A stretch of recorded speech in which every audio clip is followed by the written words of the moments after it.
Hi guys, this is my first prediction on Macbeth, the 2025 exams. In this prediction video, I have covered 3 different extracts that could potentially come up, and I am delving into some of them, these extracts, in a little bit of detail, but a more detailed analysis of these will be found on my YouTube videos. So the first prediction is on gender or masculinity, and the first extract that I think might potentially come up is Act 3, Scene 4, when Macbeth has just received news that Banquo has been successfully murdered, but Fleance fled, so Fleance wasn't murdered.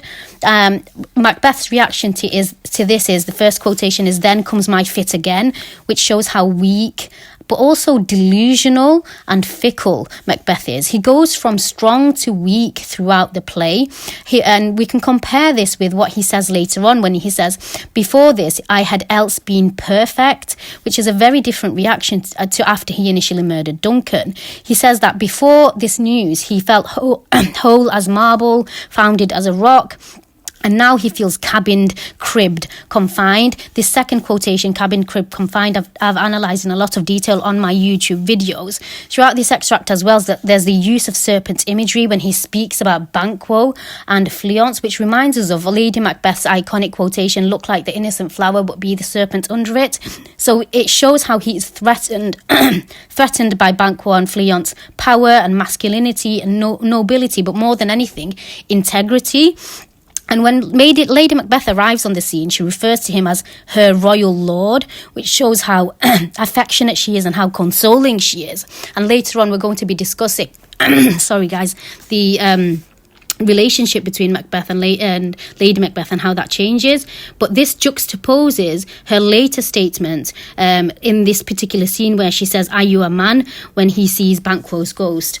The second extract that I have, I think might come up, is Act 3, Scene 2. This is the first time we see the emergence of a distant relationship between Lady Macbeth and Macbeth. So this is when Macbeth is thinking of killing Banquo, but he's not sharing the news with Lady Macbeth, and she never really knows that that's his plan. She refers to him as "my lord," and she says, why do you keep alone?" which shows how affectionate she is. But this loss of closeness, this loss of relationship, is a consequence, one of the many consequences of regicide. Macbeth, throughout this extract, is speaking in riddles. Again, he uses serpent's imagery. We have scotched the snake, not killed it. We've also got the use of sleep imagery here. Sleep in the affliction of these terrible dreams that shake us nightly, showing how he is so riddled with terror at the at Banquo and Fleance living, and he says it's better to be with the dead than be alive.